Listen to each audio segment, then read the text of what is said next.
Buenas noches, queridos jóvenes. Es un honor poder, poder compartir con ustedes la porción que el Señor ha puesto en mi corazón durante los últimos meses. El título de esta palabra se llama Vuelve a la fortaleza. Vamos a orar. Los invito a que me acompañen a orar. Señor Jesús, te damos gracias por tu bondad con nosotros durante todo este año. Gracias porque a pesar de todas las pruebas, de todas las cosas que nos han faltado, Señor, tu presencia ha estado siempre en medio de nosotros, Señor.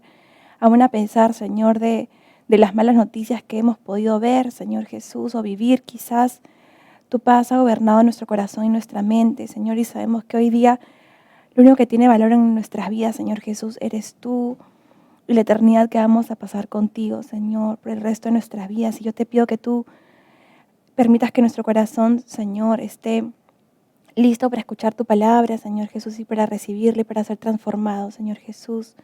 Te lo pedimos en el poderoso nombre de Jesús. Amén.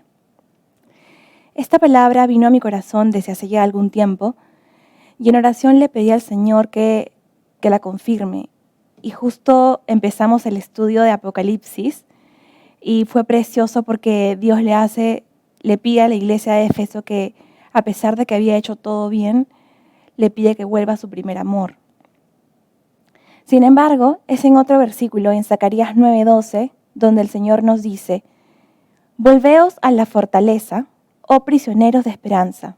Hoy también os anuncio que os restauraré el doble».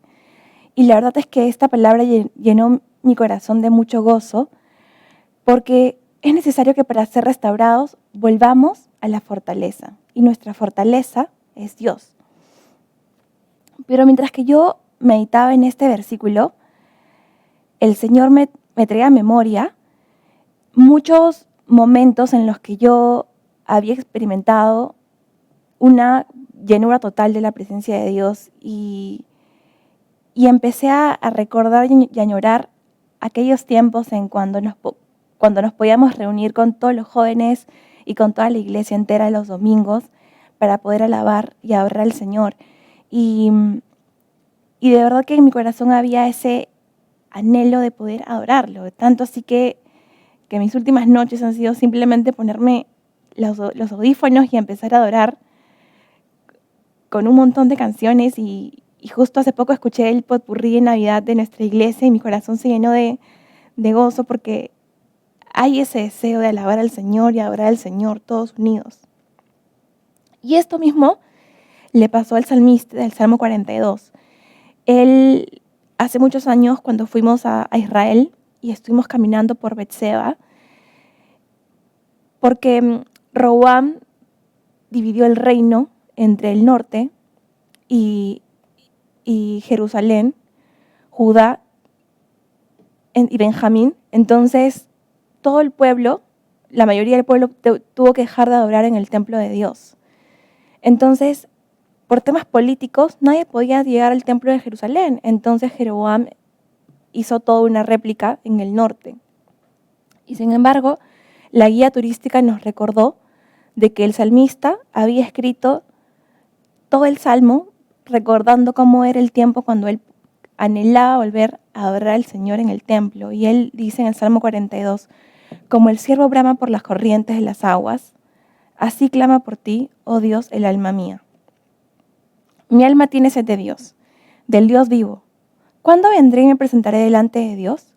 Fueron mis lágrimas mi pan de día y noche, mientras me dicen todos los días, ¿dónde está tu Dios? Yo no sé cuántas de ustedes desean volver a adorar al Señor en unidad. Me acuerdo de estas cosas y derramo mi alma dentro de mí, de cómo fui yo con la multitud y la conduje hasta la casa de Dios, entre voces de alegría y de alabanza del pueblo en fiesta. ¿Por qué te turbas? ¿Por qué te abates, oh alma mía, y te turbas dentro de mí? Espera en Dios, porque aún he de alabarle, salvación mía y Dios mío. Y de verdad que luego el salmista empieza a escribir cómo era añorar desde la tierra del Jordán, desde las Hermonitas, desde el monte de Mizar. Y así estamos todos nosotros, cada uno en diferentes lugares, en nuestras casas, alejados, pero con un mismo anhelo de poder alabar al Señor. Además, él pasa toda una prueba porque dice, un abismo llama a otro a la voz de tus cascadas. Todas tus ondas y tus olas han pasado sobre mí. Él había atravesado un montón de pruebas. Pero luego dice, de día mandará Jehová su misericordia y de noche su cántico estará conmigo y mi oración al Dios de mi vida. Él había logrado encontrar en el Señor una unidad perfecta. Él sabía que no había momento en el que él pudiera estar lejos de la fortaleza que era su Dios. Luego le dice, diré a Dios, roca mía, ¿por qué te has olvidado de mí? ¿Por qué andaré yo enlutado por la presión del enemigo? Quizás así nos ha pasado a todos, o algunos de nosotros al ver las noticias, nos sentimos enlutados, como una tristeza que no se va. Como quien hiere mis huesos, mis enemigos me afrentan, diciéndome cada día, ¿dónde está tu Dios? Y quizás hay pensamientos que nos desaniman. ¿Por qué te abates, oh alma mía? ¿Y por qué te turbas dentro de mí? Espera en Dios, porque aún he de alabarle, salvación mía y Dios mío. Y la verdad es que nosotros aún vamos a alabar al Señor, aún vamos a gozarnos en Él. Porque la realidad es que donde estamos en este momento es donde Dios quiere darnos una nueva y revelación fresca de su grandeza. Porque la mayoría de jóvenes fueron llamados durante una época similar, cuando fueron llevados al cautiverio. La mayoría de profetas y ministros del Señor en el Antiguo Testamento fueron usados por Dios para avisar, exhortar y reprender al pueblo y a los líderes políticos por todas las decisiones que los habían afectado al dejar a Dios. Hoy en día todo el mundo cristiano está sufriendo las consecuencias del liderazgo político internacional. Pero esto no significa que el llamado de Dios para tu vida se va a detener. Porque, al contrario, vamos a ver algunos ejemplos de jóvenes que fueron llamados en medio de la cautividad, en medio de una situación completamente parecida a la que tú y yo estamos viviendo hoy. Y voy a leerles el caso de Ezequiel, Daniel y Jeremías. En Ezequiel 1, en el versículo 1, la parte B, del 26 al 28, él cuenta cómo fue llamado. Estando yo en medio de los cautivos, junto al río Quebar, los cielos se abrieron y vi visiones de Dios. Él estaba cerca del río. Él buscaba a la presencia de Dios. Y sobre la expansión que había sobre sus cabezas se veía la figura de un trono que parecía de piedra de zafiro. Y sobre la figura del trono había una semejanza que parecía de hombre, sentado sobre él. Y vi apariencia como de bronce refulgente, como apariencia de fuego dentro de ella, en derredor. Desde el aspecto de sus lomos para arriba y desde sus lomos para abajo vi que parecía como fuego y que tenía resplandor alrededor. Como parece el arco iris que está en las nubes el día que llueve, así era el parecer del resplandor alrededor. Esta fue la visión de la semejanza de la gloria de Jehová. Y cuando yo la vi, me postré sobre mi rostro y oí la voz de uno que hablaba. Yo no sé si es que tú anhelas ver una nueva visión de la grandeza de Dios. Yo quiero una nueva visión de la grandeza de Dios. Si luego tú tienes tiempo, puedes estudiar cómo fue que Dios llamó a Ezequiel. Le dio un llamado preciso. Luego, en el caso de Daniel, vemos lo mismo. Daniel sabemos que estaba en una cautividad, pero él no había dejado de servir al Señor. Y en el versículo 13-14, el capítulo 7 dice, miraba yo en la visión de la noche, y aquí con las nubes del cielo venía uno como un hijo de hombre que vino hasta el anciano de días, y le hicieron acercarse delante de él. Y le fue dado dominio, gloria y reino, para que todos los pueblos, naciones y lenguas le sirvieran. Su dominio es dominio eterno, que nunca pasará, y su reino uno que no será destruido. Si vemos primero, Ezequiel tiene una visión de la grandeza de Dios en el cielo, pero luego Daniel tiene una visión sobre la soberanía de Dios, sobre todo dominio y autoridad en la tierra. Y luego Jeremías recibe un llamado personal. Vino pues palabra de Jehová a mí diciendo, antes que te formase en el vientre te conocí, y antes que nacieses te santifiqué. Te di por profeta a las naciones. Y yo dije, Señor Jehová, he aquí no sé hablar porque soy niño. Y me dijo Jehová, no digas soy un niño, porque a todo lo que te envíe irás tú, y dirás todo lo que te mande. No temas delante de ellos, porque contigo estoy para librarte, dice Jehová. Y extendió Jehová su mano y tocó mi boca. Y me dijo Jehová, he aquí he puesto mis palabras en tu boca. Entonces nuestro Dios quiere darnos a conocer que Él es un Dios grande, que Él es dueño de todos los cielos y que hay toda una gloria alrededor de Él y su trono es precioso, digno de alabar. Y Él es dueño de toda autoridad Él tiene el dominio, Él tiene la gloria y todos los reinos son de Él. Pero a Jeremías le dice, y a ti te dice, que tiene un llamado especial para ti, una misión para estos tiempos. No importa si estás en la cautividad, no importa si todo parece ir en contra de ti. Él tiene una misión específica para ti. Y la verdad es que todos estos jóvenes profetas eran común y corrientes, eran tan como tú y como yo. Eran jóvenes que simplemente habían decidido persistir en buscar la voluntad de Dios para sus vidas. Hoy el Señor nos abre nuevamente la puerta y nos recuerda que somos valiosos para Él. Porque el Señor tiene un deseo y una misión. Y es que tú puedas venir y completar el llamado para el cual has sido desde antes de la fundación del mundo creado. Y cuando yo meditaba en todo este 2020, meditaba en lo difícil que fue, en muchas noches en vela. En mi caso, por el trabajo, para mí el trabajo se convirtió en un verdadero faraón, no tenía tiempo para mí. En tu caso quizás ha sido un tiempo para estar en familia, estar todos unidos. Pero yo pensaba muchísimo y hacía una comparación sobre cómo fue cuando yo llegué al Señor. Ya hace 22 años. Y me acuerdo que cuando estaba en un retiro de jóvenes, el Señor cambió mi vida para siempre, solamente porque yo le dije, te voy a dar mi corazón. Y de un momento a otro sucedió un milagro en mi vida, porque mi corazón dejó de sentir amargura, dejó de sentir decepción, frustración, tristeza, porque el Señor lo transformó todo en un segundo. Y eso es lo que el Señor quiere hacer en tu vida. Quizás el Señor quiere tomar todo el 2020, toda la decepción, todo el dolor, toda la amargura, toda la tristeza y darte una nueva visión de lo grande que es Él. Que Él es más grande que las amarguras, Él es más grande que la tristeza, Él es más grande que el dolor, Él es más grande que el luto. Y Él quiere darte un vestido nuevo para que lo puedas adorar en libertad y con gozo. Y pude meditar en todos los años que caminé en el Señor y recuerdo que cuando yo tenía 17 años, empecé junto con un grupo de jóvenes de la iglesia a escuchar sobre la unción del Espíritu Santo. Y me acuerdo que en esta unción del Espíritu Santo yo veía que las personas hablaban en lenguas, que había una hermana a la cual yo amo mucho y admiro mucho, que ella daba palabras al pueblo y la verdad es que para mí eso era de gran inspiración. Y yo le decía al Señor en lo secreto, yo quiero recibir al Espíritu Santo, quiero recibir esa unción, quiero conocerte. Y así empezó mi oración en el 2004 y pasaron los años y no fue hasta algunos años después en un retiro cuando yo le dije al Señor en el verano del 2006, Señor, yo ya no puedo caminar.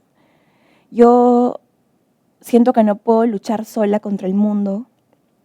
Siento que hay una lucha muy fuerte en mi vida y en mi caminar. Y si es que yo no veo tu luz y no veo cómo eres, lo grande que tú eres, yo no voy a poder seguir en el camino. Y recuerdo que esa fue mi oración secreta durante un año entero.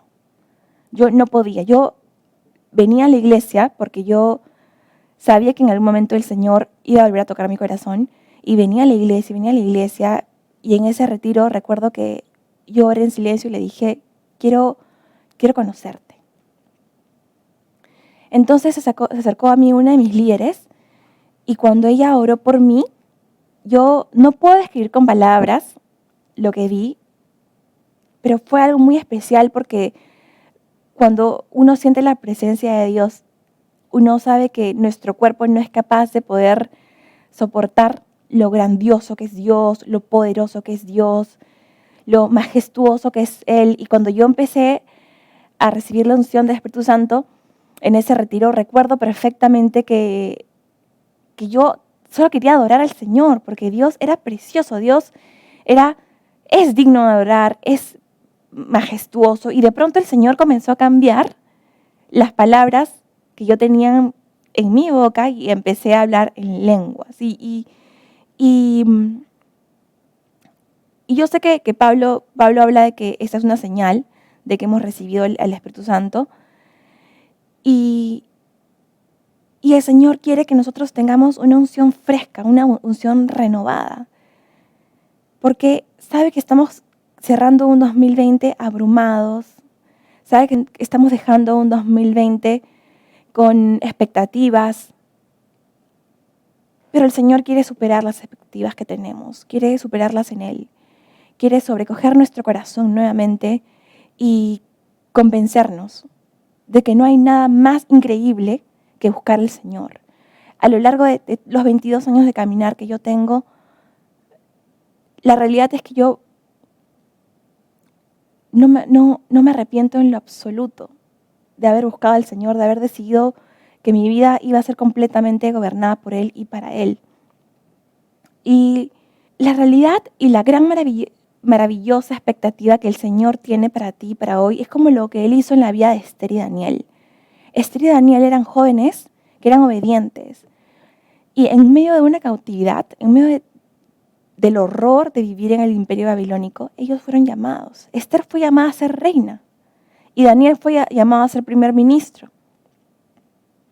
Pero ninguno de ellos confió en su corazón, porque la palabra dice que nuestro corazón es engañoso y perverso, más que todas las cosas.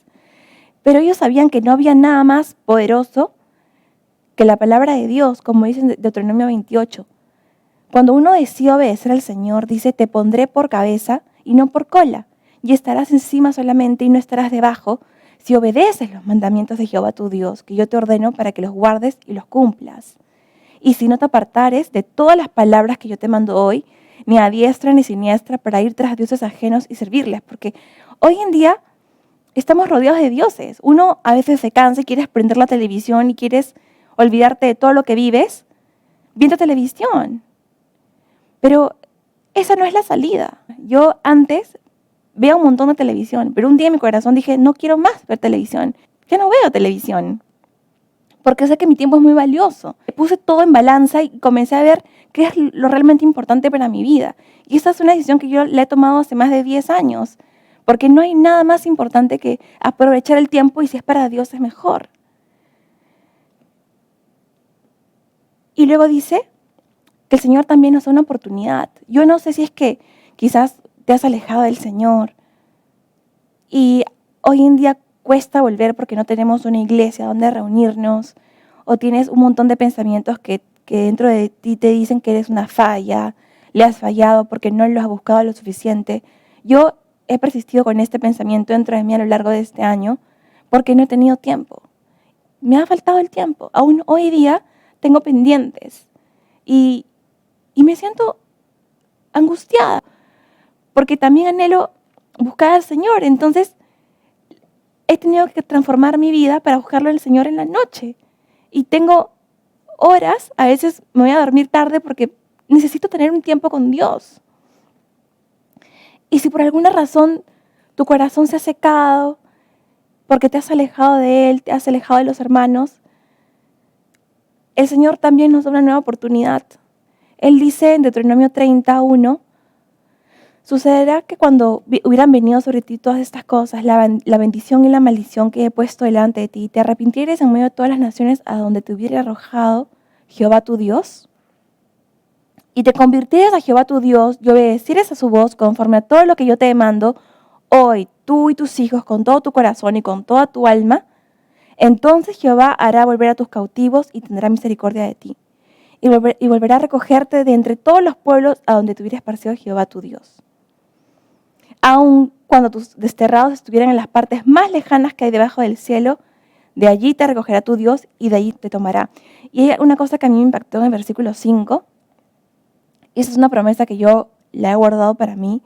Dice, y te hará Jehová volver a la tierra que heredaron tus padres, y será tuya, y te hará bien, y te multiplicará más que a tus padres.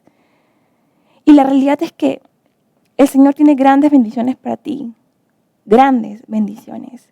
Aún si es que estuvieras alejado a lo más recóndito, el Señor, si hoy ya dispones tu corazón para volver, Él te va a traer nuevamente a Él, y te va a restaurar y te va a renovar. Ninguno de los jóvenes que caminaron con Dios fue perfecto. salvo un hombre, Noé, porque la Biblia dice que él era varón justo, era perfecto en sus generaciones. Con Dios caminó Noé, dice en Génesis 6:9. Y Noé vivió durante una época donde la tierra estaba corrompida y llena de violencia. Sin embargo, él escuchó la voz de Dios y supo que era verdad. En su corazón había una certeza. Y yo sé que quizás tú como joven que vas a la universidad o que vas al colegio, tienes algún profesor al cual tú admiras, pero hay cosas que de repente no lo terminan de cuadrar porque sabes que se contradice con la palabra de Dios. Yo quiero que tú sepas que la palabra de Dios es sólida, es perfecta. Es desde la A a la Z completamente perfecta. No hay ningún error en la palabra de Dios. Y yo te lo digo por experiencia. Yo creo que he contado en varias ocasiones, una vez cuando yo estaba en la maestría y, bueno, desde la universidad, en realidad, cuando he tenido que llevar muchos cursos de filosofía durante toda mi carrera, porque mi carrera es muy basada en el humanismo. Y recuerdo que yo contradecía a todos mis profesores que me enseñaban filosofía porque habían aprendido a comparar las teorías con la palabra de Dios. Entonces, la palabra de Dios nos da tal autoridad de poder confrontar el engaño y las filosofías huecas de la humanidad, que es posible que nos hagamos notar delante de los profesores. Y recuerdo muy bien que una vez tuve 6 meses con un profesor que era ateo, y este profesor nos decía todo el tiempo que la educación era humanista y que tenía que ser humanista porque teníamos que pensar que en los hombres, en la humanidad, en una especie de falsa misericordia.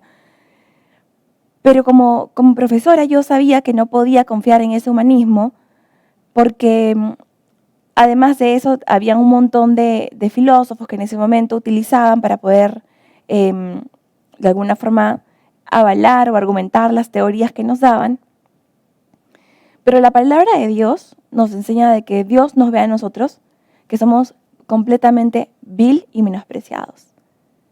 Y somos nosotros los que en una decisión de humildad absoluta rendimos todo nuestro ser delante de la grandeza de Dios, y es cuando Él nos levanta y nos da la sabiduría y el conocimiento para vivir una vida correcta delante de Dios. Y por lo tanto recibimos sus bendiciones. En el caso del mundo no sucede así. En el caso del mundo uno tiene que competir, uno tiene que serruchar el piso de los amigos, hay envidias, hay celos, hay de todo para poder lograr llegar a un lugar, pero sin embargo no hay un corazón lo suficientemente moral para que no reciba sobornos o para que no se enorgullezca por la vanagloria de la vida. En el Señor es todo lo opuesto y por lo tanto Dios levanta a sus hijos. Y yo recuerdo que este profesor nos pidió hacer un ensayo final donde tuviéramos que decirle que por qué tenía que la educación ser humanista. Y yo le dije que yo no creía que la educación debía ser humanista. Y hice una comparación entre el rey David y Nietzsche, que en esa época estábamos estudiando, y le dije que la Biblia enseñaba que Dios tiene planes para el hombre, objetivos, tal y como los maestros.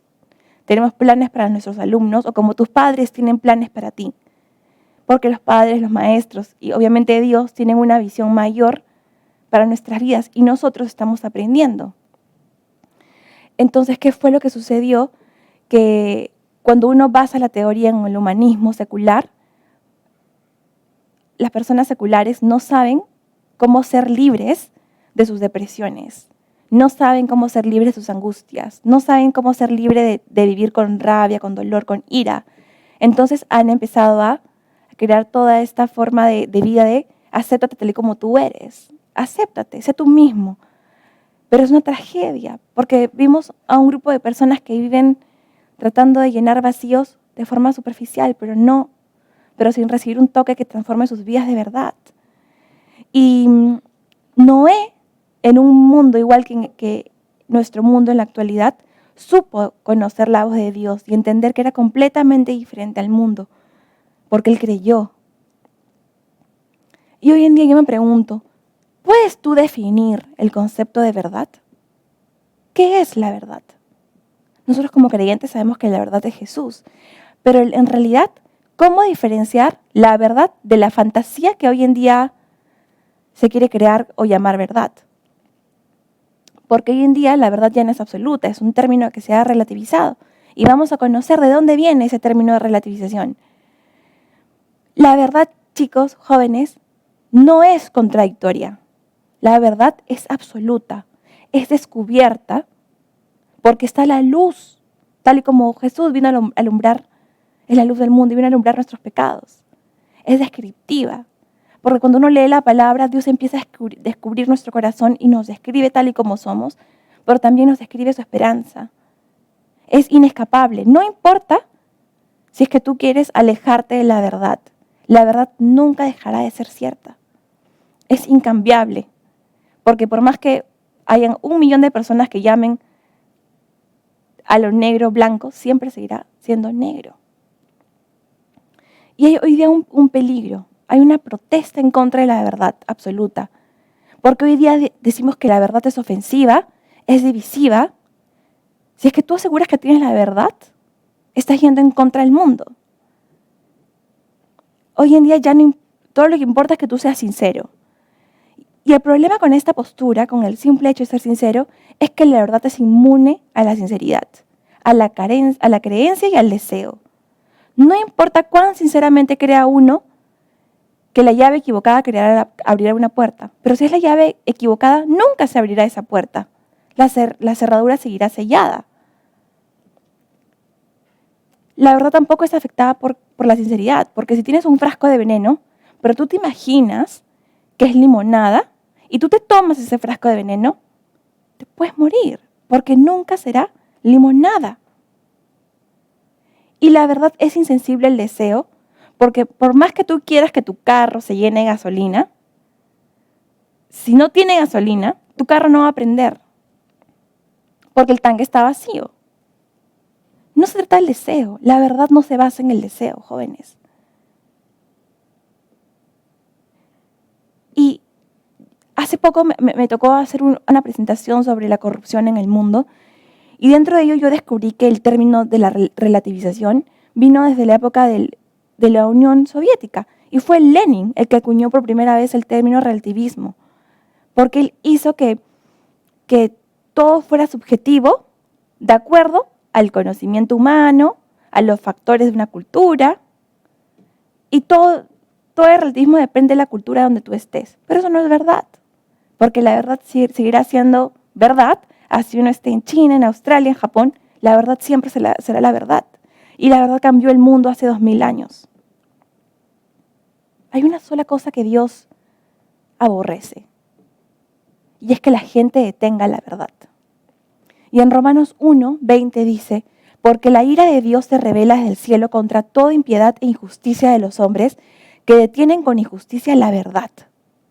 Pues habiendo conocido a Dios, no le glorificaron como a Dios ni le dieron gracias, sino que se envanecieron en sus razonamientos y su necio corazón fue entenebrecido. Profesando ser sabios, se hicieron necios y cambiaron la gloria del Dios que hemos leído, ese maravilloso Dios, en semejanza e imagen de hombre corruptible, de aves, de cuadrúpedos y de reptiles. Hoy en día tenemos una generación que busca meditar y reflexionar con el yoga que viene de la India. Pero lo trágico de esta sociedad es que es una sociedad que adora a los animales. Y por lo tanto, es como consecuencia de esta adoración a los animales, a las criaturas antes que al Creador, es una sociedad dividida por castas. Y donde la última casta no tiene valor humano. No se creen dignas, ni siquiera se sienten humanos. Eso es lo que hace adorar a dioses que no son nuestro Dios.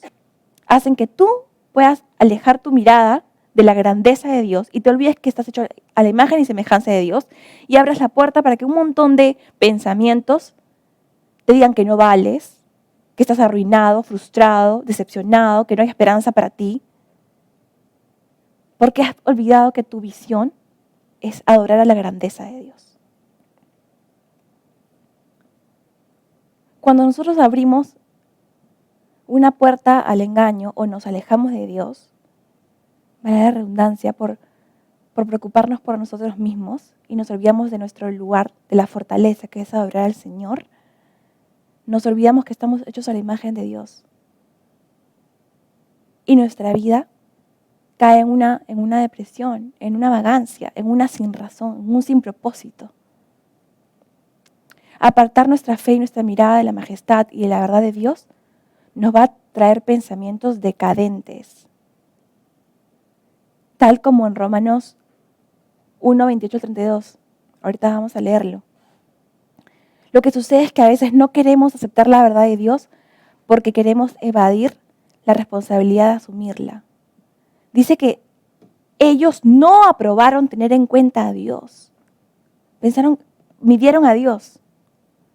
Dios los entregó a una mente reprobada para hacer cosas que no convienen, estando atestados de toda injusticia, fornicación, perversidad, avaricia, maldad, llenos de envidia, homicidios, contiendas, engaños, malignidades, murmuradores, detractores, aborrecedores de Dios, injuriosos, soberbios, altivos, inventores de males, desobedientes a los padres, necios, desleales, sin afecto natural, implacables, sin misericordia, quienes habiendo entendido el juicio de Dios, que los que practican tales cosas son dignos de muerte, no solo las hacen, sino que también se complacen con los que las practican.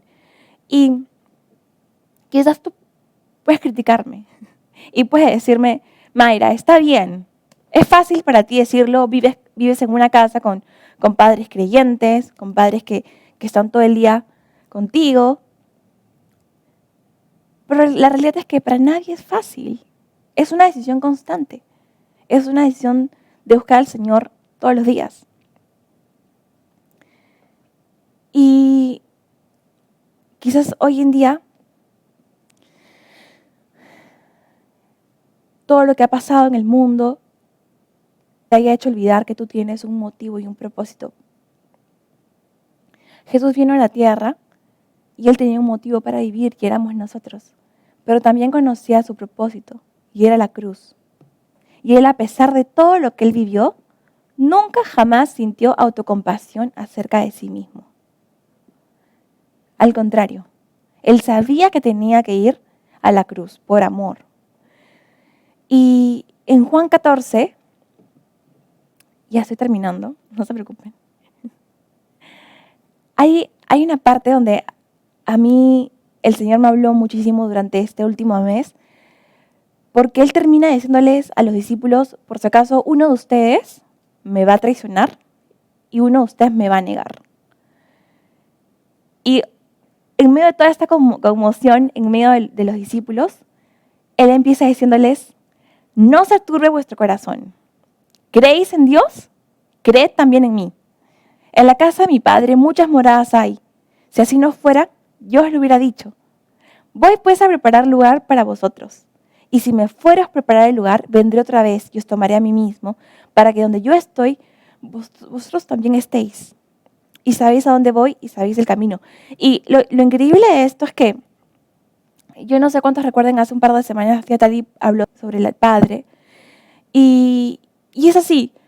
Muchos de ustedes quizás ya están casados, pero cada vez que ustedes piensan en volver a la casa de sus padres, ustedes vuelven con la misma confianza de antes. Ustedes pueden entrar, abren la refrigeradora, van a su cama, se echan y hay confianza. Esa es la misma confianza que Dios quiere que tengamos con Él. Pero nuevamente un discípulo tuvo dudas, Tomás, y le dijo, Señor, no sabemos a dónde vas. ¿Cómo pues podemos saber el camino?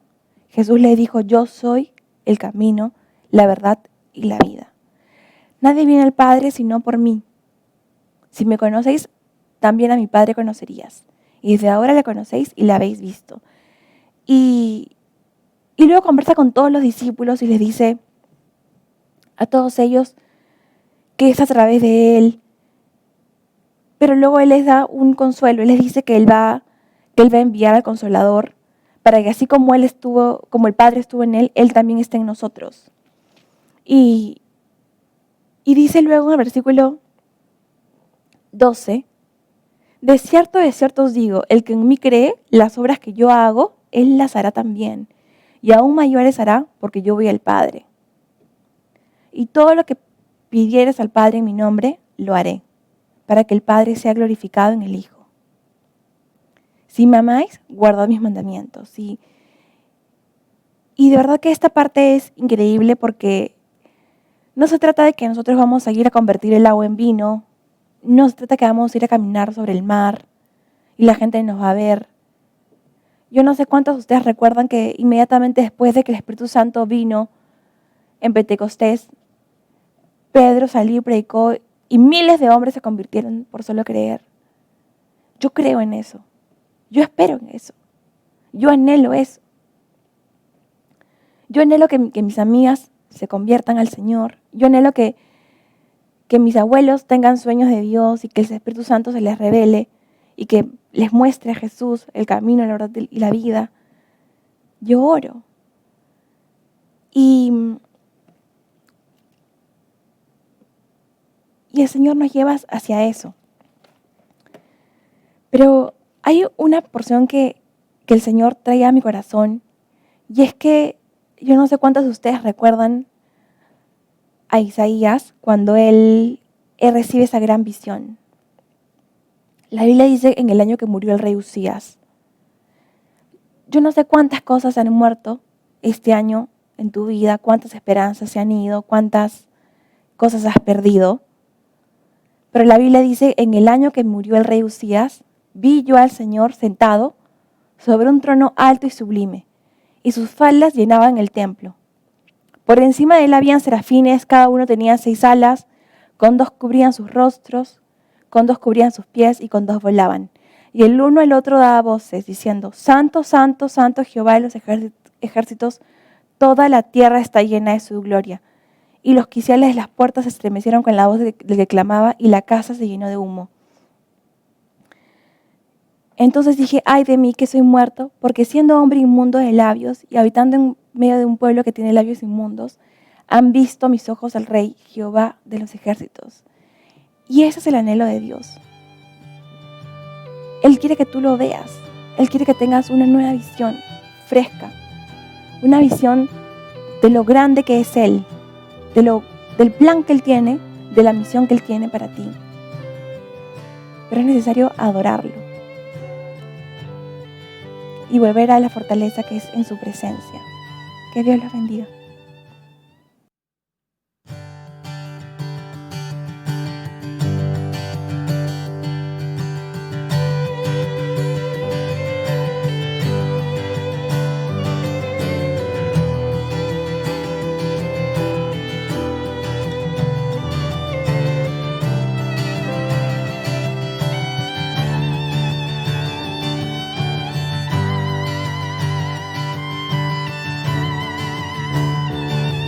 El esplendor de un rey, vestido en majestad.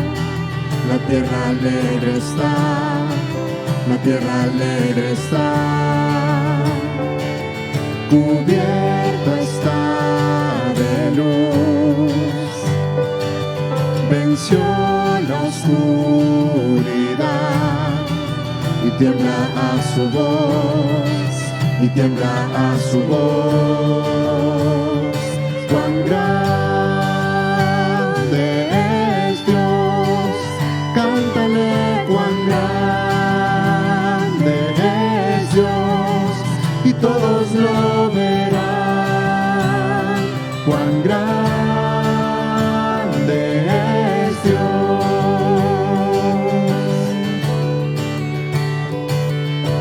Día a día Él está, el tiempo está en Él, principio y el fin, principio y el fin. La Trinidad en Dios, el Padre, Hijo, Espíritu, Cordero y el león, Cordero y el león. Cuán grande es Dios, cántale cuán grande es Dios, y todos lo verán. Cuán grande es Dios. Cuán grande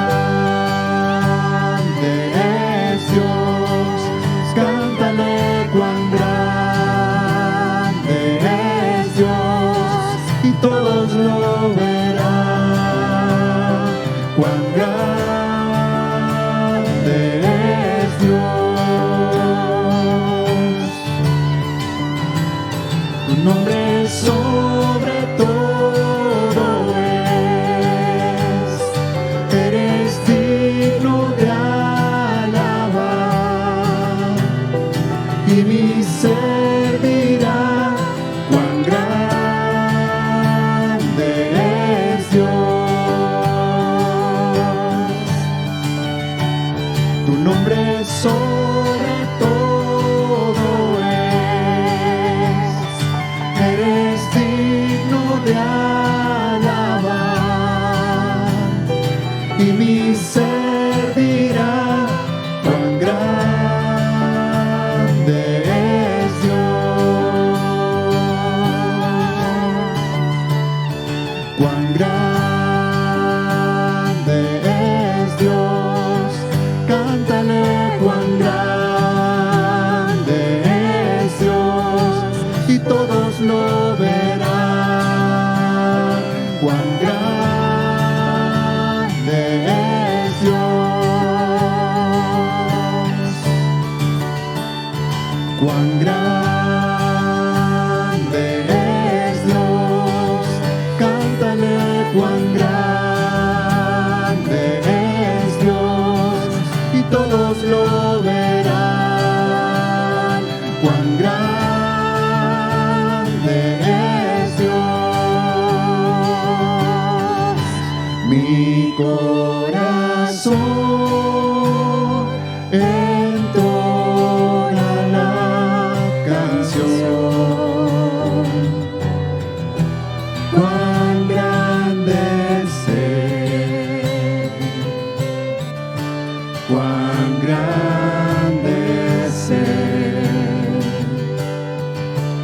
Mi corazón entona la canción.